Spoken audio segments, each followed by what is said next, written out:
कामिका एकादशी। श्रावण मास के कृष्ण पक्ष की एकादशी तिथि को कामिका एकादशी व्रत रखा जाता है। इस व्रत को करने से व्यक्ति पाप मुक्त होकर मोक्ष प्राप्त करता है। जो लोग कामिका एकादशी व्रत रखते हैं वे नीच योनि में जन्म नहीं लेते हैं।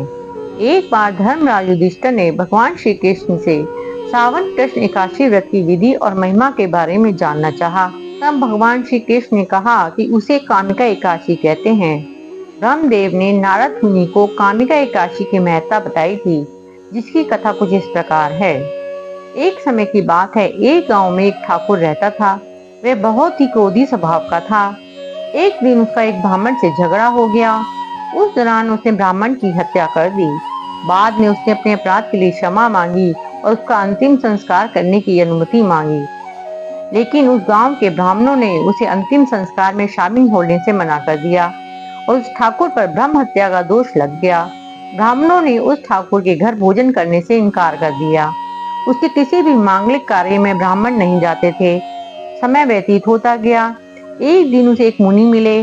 उस ठाकुर ने अपने मन की व्यथा उनसे कही और पूरी घटना को सच सच बताया।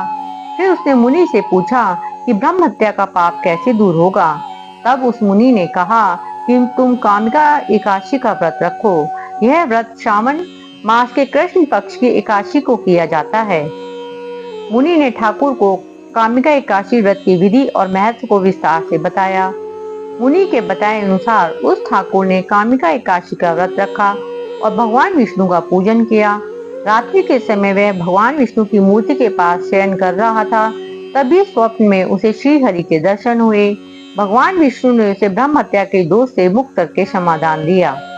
जो लोग कामिका एकादशी की रात में अपने पितरों के लिए दीपक जलाते हैं, उनके पितृलोक में अमृत के समान पुण्य प्राप्त करते हैं। कामिका एकादशी के व्रत के महत्व को सुनने वाले भी पाप से मुक्त होकर वैकुंठ को जाते हैं।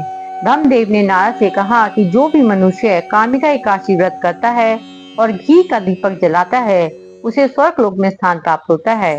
वह पाप से मुक्त हो जाता है। बोलो विष्णु भगवान की जय। एकादशी मैया की जय।